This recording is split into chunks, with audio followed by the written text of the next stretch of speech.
네, 뉴스룸을 시작하겠습니다. 한국 경제를 한파가 덮치고 있습니다. 당장 새해 첫 달인 지난달에 우리 수출이 주저앉았습니다. 지난해 같은 달과 비교해서 무려 17% 가까이 줄었습니다. 수출이 이 지경에 처한 건 반도체 불황 탓이 큽니다. 반도체 수출액이 1년 전에 비해서 40%도 넘게 떨어진 겁니다. 상황이 이러다 보니 IMF는 올해 세계 경제 성장 전망치를 조금씩 올려 조정하면서도 우리나라의 성장률만 계속 낮춰가고 있습니다.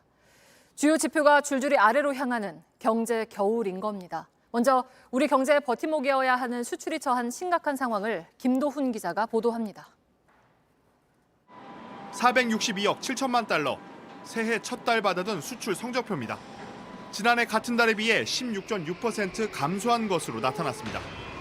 수출에 한파가 불어닥친 건 우리나라 최대 수출 품목인 반도체가 계속 나빠진 탓이 큽니다.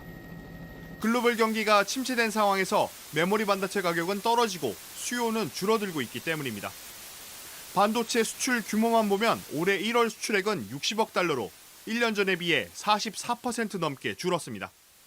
특히 주요 교역국인 중국이 제로 코로나 정책을 쓰면서 수출액이 30%나 넘게 줄었습니다. 이런 탓에 삼성전자가 지난해 4분기 벌어들인 돈은 2,700억 원, 8조 원 넘게 벌었던 1년 전과 비교하면 97% 떨어졌습니다. SK 하이닉스 역시 10년 만에 처음으로 분기 단위의 영업 적자를 냈습니다. IT 업체가 재고가 늘어나 있고 가격이 하락할 수밖에 없는 상황에서 상반기 중에는 실적 반등이 어렵고 현재와 같은 불황이 지속될 것으로 그렇게 예상이 됩니다. 최대 규모의 데이터 센터를 운영하는 구글, 아마존, 메타 등 해외 기업의 상황도 풀려야 합니다.